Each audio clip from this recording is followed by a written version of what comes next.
দখল করা যাবে না ফুটপাত, স্পষ্ট জানিয়ে দিয়েছেন মুখ্যমন্ত্রী শুভেন্দু অধিকারী।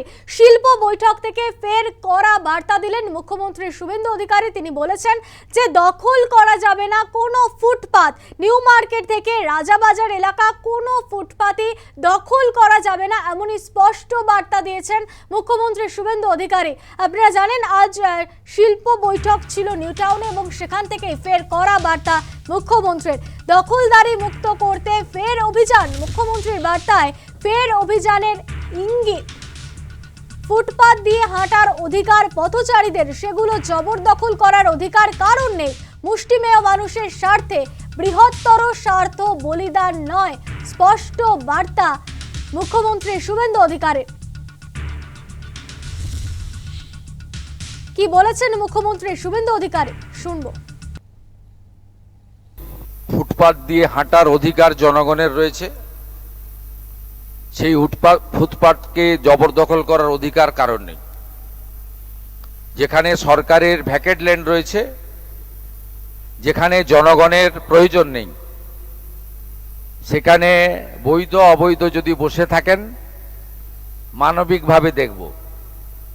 কলকাতার বড় বড় চওড়া রাস্তা, জনগণকে হাঁটার জন্য ফুটপাত,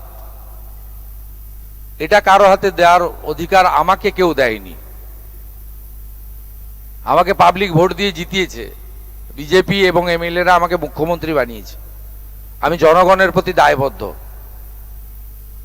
আপনার জনগণের স্বার্থ যেখানে যুক্ত রয়েছে, সেই স্বার্থ সর্বাধিক অগ্রাধিকার পাবে। মুষ্টিমেয় কোনো ব্যক্তি বা গোষ্ঠী তার স্বার্থ আমার কাছে অগ্রাধিকার পাবে না। আমরা মানবিক। যেখানে অচল মার্কেট রয়েছে, উদ্বৃত্ত জায়গা রয়েছে, প্রাথমিকভাবে আপনারা সরে যান। ইউডিএমএ ডিপার্টমেন্ট আস্তে আস্তে আপনাদের জন্য সরকারি স্কিম নিয়ে আসবে। হকারদের জন্য ভারত সরকারের শ্রম দপ্তরের স্কিম রয়েছে, তার সুযোগ আপনারা পাবেন এবং অন্যান্য সুযোগ পাবেন। কিন্তু আপনি নিউ মার্কেটের রাস্তাটাই দখল করে নেবেন, মোটরসাইকেলও যেতে পারবে না, রাজাবাজারটা বেহাত হয়ে যাবে, খিদিরপুর মেটিয়াবুরুজে আপনি যা খুশি করবেন, এটার জন্য কিন্তু আমাকে মুখ্যমন্ত্রী করেনি পাবলিক।